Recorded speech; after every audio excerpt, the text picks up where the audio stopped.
This is the lecture for Module 2 of Unit 6. In this lecture, we look at enthalpy again and think about the difference between enthalpy and energy of chemical reaction.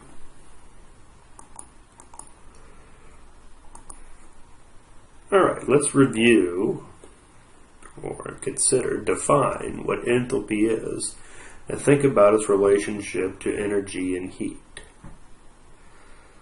Formally, enthalpy, called H, is the energy, internal energy of a system, plus P times V. H would therefore have energy units. You've seen H before, or you've seen delta H's, changes in enthalpy presented in energy units. All right. If H is E plus PV, delta H must be delta E plus delta PV, or a change in enthalpy is the change in energy plus the change in PV. Alright, it helps to remember at this point that the change in energy is Q plus W, and we've seen that's Q minus P delta V. Alright, then the enthalpy change is Q minus P delta V plus delta PV.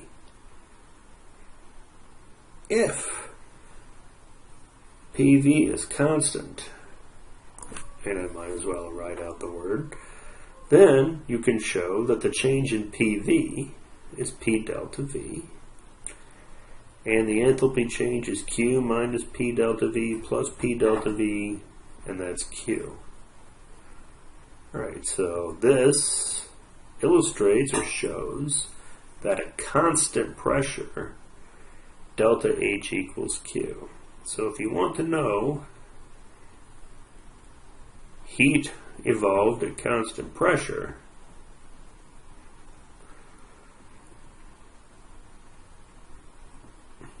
you can use information about obtaining enthalpy changes with delta H, and that should be equal to the heat, or Q. Note by contrast, if volume is constant, delta V is 0, and delta E is Q plus W, or delta E is Q. So it may be important to know delta E if you're working with a chemical reaction at constant volume and you want to know the heat relationship.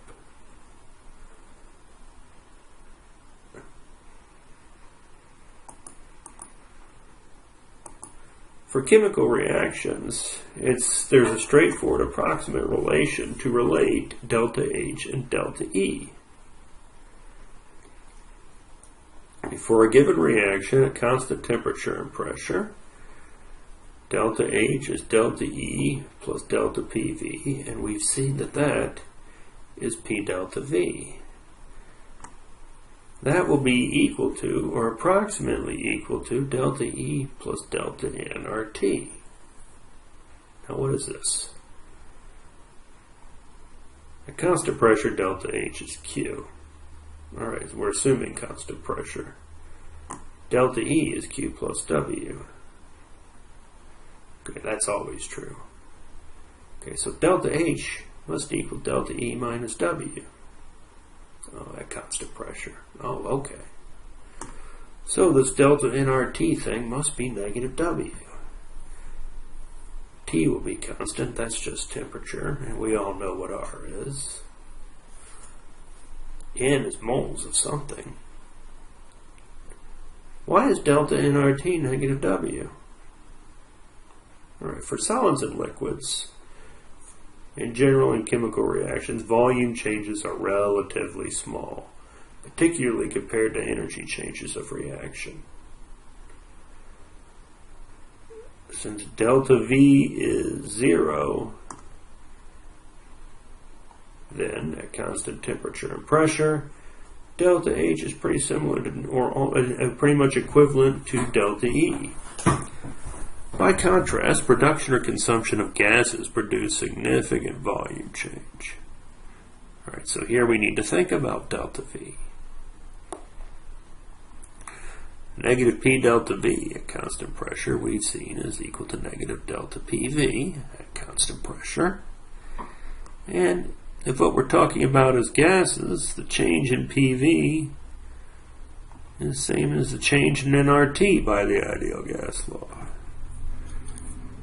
Now, in the course of a reaction, at constant temperature, T is a constant, R is always a constant. The only thing is changing is moles of gas. So this can be written delta nRT. Right, so T is temperature, R is the gas constant, and delta N is the change in moles of gas for the reaction. Alright, so if your reaction involves all solids and liquids at a constant temperature and pressure, delta H and delta E will be roughly the same thing. If, on the other hand, there are changes involving gases, negative delta PV is negative delta nRT, and you can relate delta H and delta E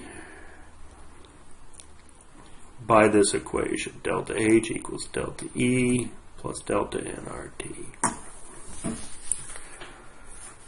So you can find or estimate a delta H or a delta E of reaction, one if you know the other. This is again why it will be important to review finding delta H from enthalpies of formation.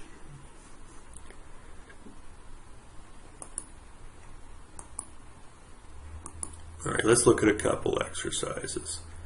Consider this reaction. Sodium and water goes to hydrogen gas and aqueous sodium hydroxide. Standard delta H, 25C is what this is in this case. It's negative 368.56 kilojoules per mole. Right, so this information is for if this reaction occurs at a temperature of 25C. What is the change in energy delta E?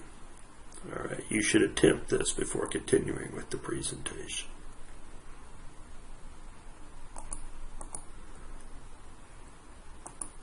Alright, solution, 2 sodiums and 2 waters goes to H2 and 2 NaOH. Delta H is negative 368.56 kilojoules. What is delta E? Well, delta N for this reaction is plus 1. 1 mole of gas is produced. Delta E is delta H minus delta nRT. Convert delta H to joules.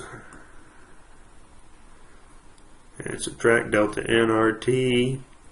Remember, we convert the temperature to Kelvin, 298 Kelvin.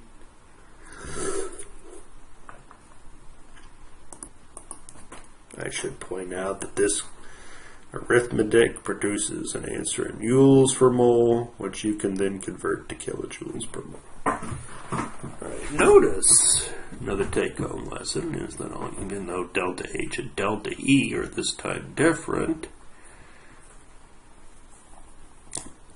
they're still relatively similar. In other words, difference between delta H and delta E is small compared to the value of delta E. You will see that this is typical when you look at and work other examples.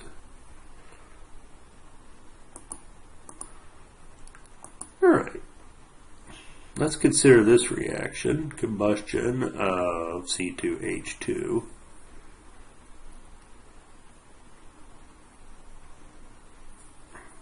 Or acetylene, at constant pressure or constant volume at 25 Celsius using tables of enthalpies of formation. And we'll assume a pressure of 1 atmosphere.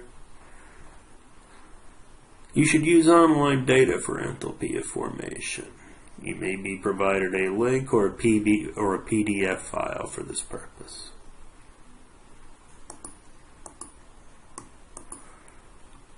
Alright, first find delta H for the reaction. This is good practice. It allows us to practice using enthalpies of formation to calculate enthalpy of reaction. For example, our products are 2 moles of water vapor. Multiply 2 moles by heat of formation of water, negative 483.6 kilojoules.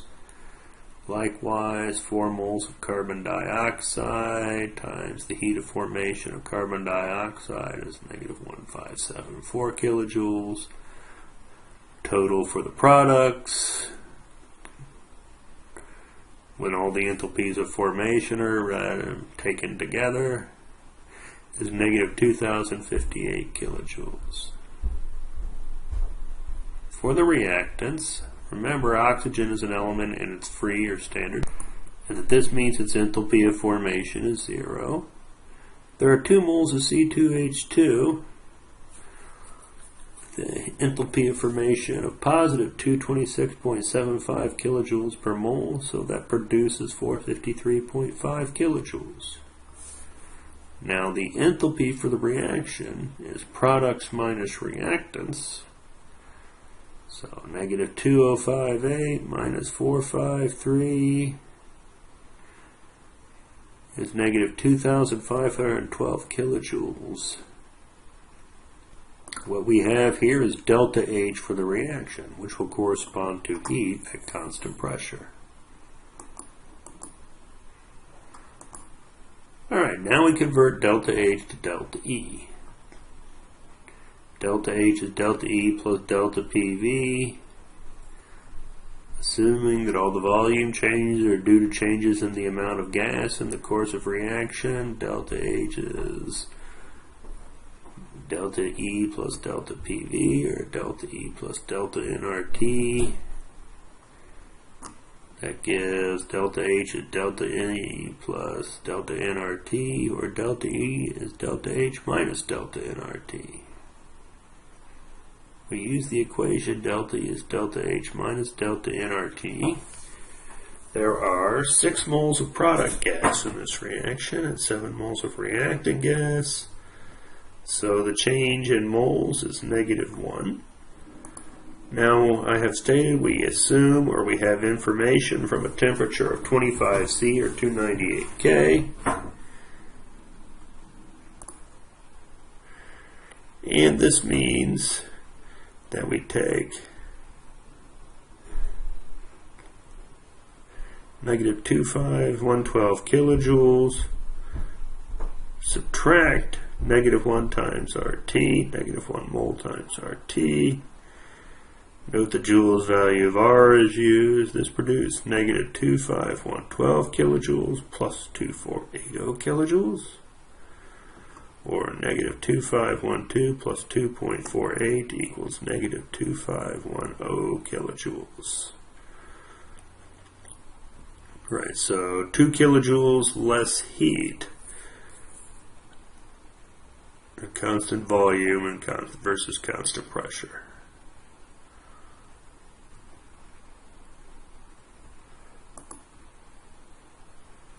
Alright, with these examples, this concludes